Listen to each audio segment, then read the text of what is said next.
तो जिसका आप सभी को इंतज़ार था वो घड़ियां आ चुकी हैं। जगत भैया ने अपना मुंह खोल दिया है। सचिन भैया ने इस पूरी कंट्रोवर्सी पर अब अपने मुखमंडल से पूरी सच्चाई बताने की कोशिश की है। सच्चाई नहीं कहेंगे, ये उनका पक्ष कहेंगे। उन्होंने अपना पक्ष रखा है। और देखो, पक्ष भी अगर निष्पक्ष होकर रखा जाए तो उस पक्ष की अहमियत होती है। लेकिन जगत भैया यहाँ कहीं ना कहीं मुझे लग रहा था कि वो जगत दीदी की तरफ कुछ ज़्यादा ही लुढ़क गए हैं। देखो, पहले से प्यार तो था ही, इश्क था, और इश्क इतना गहरा होगा इसकी उम्मीद नहीं थी। भैया जी को अभी भी इश्क है, वो उनकी आंखों में दिख भी रहा है। तो चलो, इश्क विश्क पे ज़्यादा चर्चा नहीं करेंगे, क्योंकि हम चाहते हैं कि भैया जी मनीषा के साथ खुश रहें, क्योंकि शादी की है तो शादी तो निभाना पड़ेगा। और जगत दीदी तो कोई तीसरा बंदा ढूंढ ही लेंगी बहुत जल्द। तो चलो, अब बात करते हैं कि जगत भैया जो हैं, यानी कि सचिन राज जो है, उन्होंने क्या कुछ कहा है। तो फाइनली ये वीडियो जो भैया जी ने बनाया वो उन्होंने कार में बैठ के बनाया, क्योंकि घर पर शायद उन्हें उनके पेरेंट्स और उनकी पत्नी बोलने नहीं दे रही थी। क्योंकि आप सबने देखा कि कल भी उन्होंने, परसों भी उन्होंने एक वीडियो बनाई थी, लाइव आए थे, माफ़ कीजिए, वीडियो नहीं बनाई थी, लाइव आए थे, 10 मिनट का लाइव था। बोलना चाहते थे पर अप्सरा मॉम ने उन्हें रोक लिया, नहीं बोलने दिया। उनके वो छटपटाहट जो है वो उस वीडियो में देखने को मिल रही थी। खैर, छटपटाहट अब दूर हो गई है।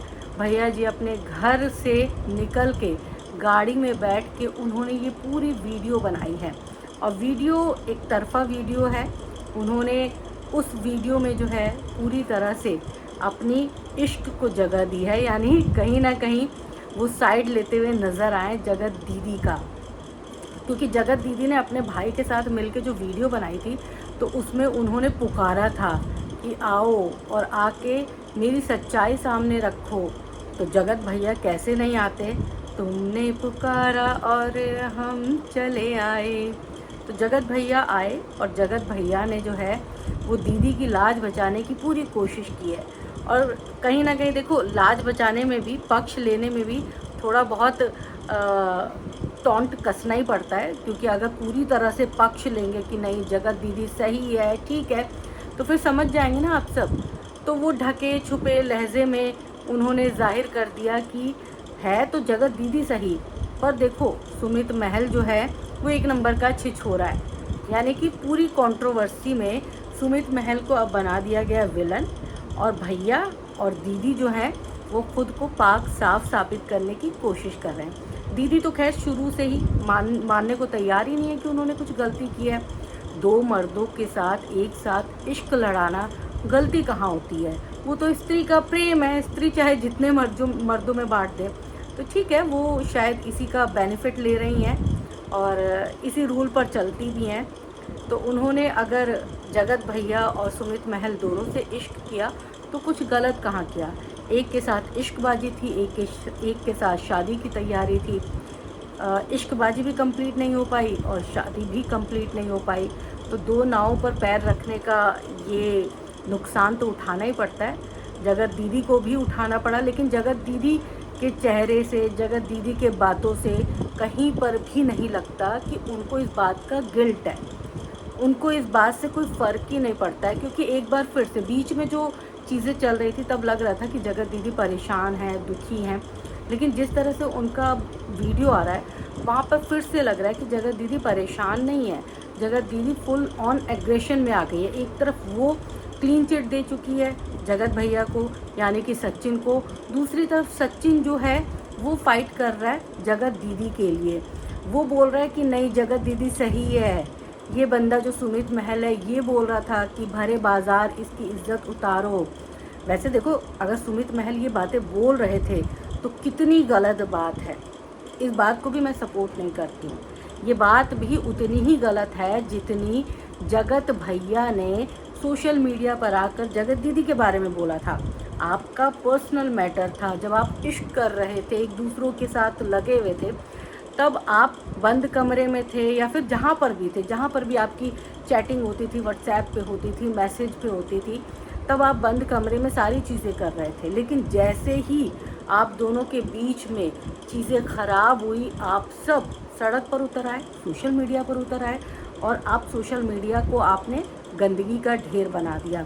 अब सुमित महल जी बौखलाए बौखलाए बेचारे फिर रहे हैं कि भाई मेरे को न्याय चाहिए। 3 महीने पहले ज़ुबान पे यूं जिप लगा रखा था और अब उनको न्याय चाहिए।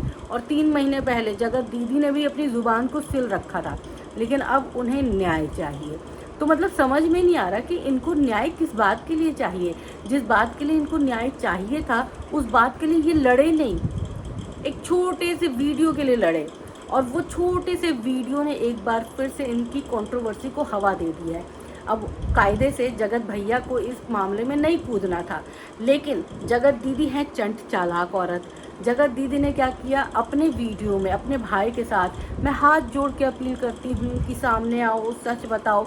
नाम नहीं लिया था लेकिन समझ गए थे, सारे समझदार हैं यहाँ पर। जगत भैया को बस इशारा मिल गया, जगत भैया ने तुरंत आओ देखा ना ताओ देखा, उन्होंने वीडियो बना दिया। और उन्होंने वीडियो जो बनाया ना, वीडियो में पूरी तरह से वो अगेंस्ट दिखे हैं सुमित महल के।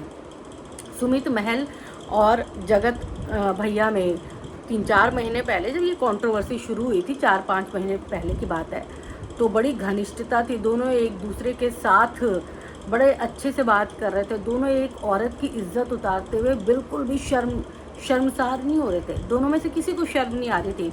लेकिन अब दोनों पाक साफ हो रहे हैं, दोनों इज्जत ढकने की कोशिश कर रहे हैं। नहीं, एक माफ़ कीजिएगा, सुमित महल इज्जत की धज्जियाँ उधेड़ रहा है, जैसे स्वेटर, बुना हुआ स्वेटर होता है ना, उसमें से निकालने लग जाते हैं, वैसे कर रहे हैं, उधेड़ रहे हैं। और दूसरी तरफ जो है हमारे जगत भैया, वो समेटने की कोशिश कर रहे हैं। देखो, जगत भैया का प्यार वैसे सच्चा है। अगर जगत भैया शादीशुदा ना होते ना, तो इस प्यार पर किसी को आपत्ति नहीं होनी चाहिए थी। ये प्यार फिर अच्छे से निभ जाता, क्योंकि दोनों के तरफ आग बराबर लगी हुई है, दोनों के अंदर इश्क है।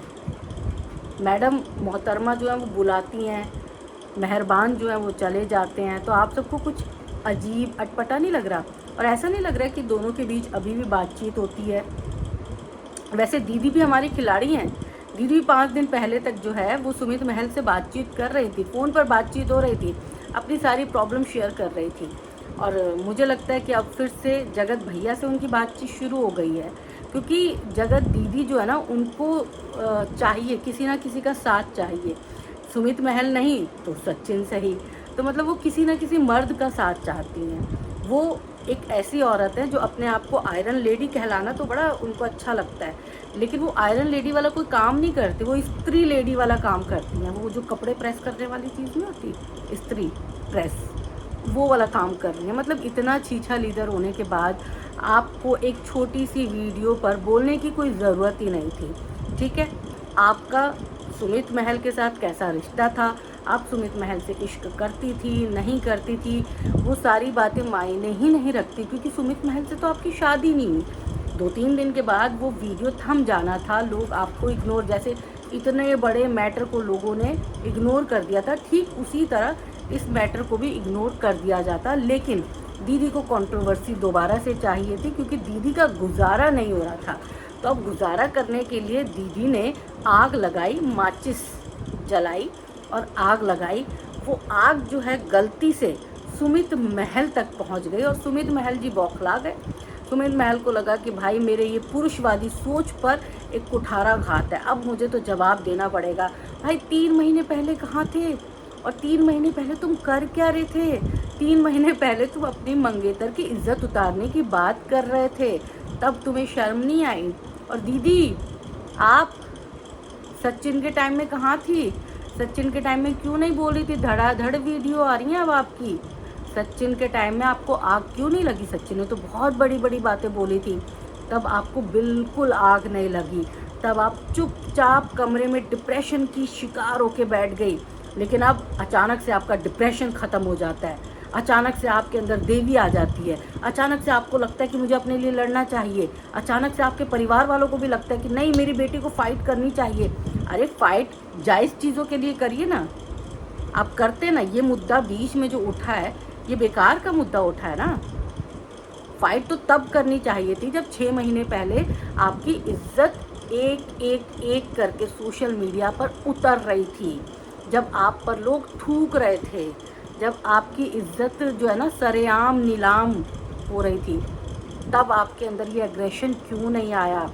और जगत भैया जिस तरह से सामने आए ना वीडियो, भाई यही कहेंगे प्यार प्यार, इश्क मोहब्बत, भुलाए नहीं भूलता भाई, मरते दम तक ये इश्क मोहब्बत रहता है। मनीषा, मुश्किलें फिर से खड़ी ना हो जाएं आपके लिए, प्लीज़ अपने पति को संभाल लो। और सचिन प्लीज़ आप भी अपने आप को संभालो, कंट्रोल करो, क्योंकि आप शादीशुदा हैं। अगर आप शादीशुदा नहीं होते, जगत दीदी की साइड लेते, जगत दीदी के खिलाफ जाते, किसी को कोई फ़र्क नहीं पड़ता।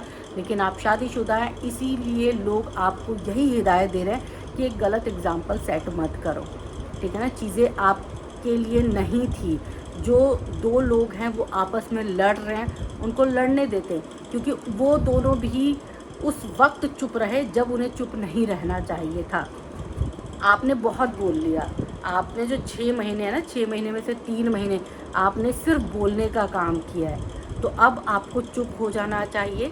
और जो लोग नहीं बोल पाए थे उस कंट्रोवर्सी में, जिनकी फ्रस्ट्रेशन अभी तक नहीं निकली है, जिनको लगता है कि नहीं हम डिप्रेशन का शिकार हो गए, हम क्यों नहीं बोल पाए, तो उनको बोलने दो ना, वो बोल रहे अपनी बात। उनकी चुप्पी की वजह से ही आपको इतनी हवा मिली थी। उनकी चुप्पी की वजह से ही लोग जो है आज तक कई सवालों के जवाब ढूंढ रहे हैं, है ना। तो आप चुप रहो, क्योंकि भैया जी आपका प्यार सबको दिख रहा है। आपका प्यार कहो तो एक मूर्ति वूर्ति लगवा देगी आपके प्यार के नाम की, क्योंकि हरकतें अब आपकी वैसी ही हैं। अप्सरा मॉम संभालो अपने बेटे को। फिर आप बोलते हो कि मेरे बेटे के बारे में लोग बोलते हैं, संभाल लीजिए, किसी भी तरह से कंट्रोल करो। हालांकि आपका बेटा कंट्रोल होने वाला नहीं है, लेकिन फिर भी कंट्रोल करो, क्योंकि अब आपका बेटा फिर से बातचीत शुरू हो चुकी है और चीज़ें लोगों को भी समझ में आ रही हैं। आई होप कि आपको भी समझ में आएगा।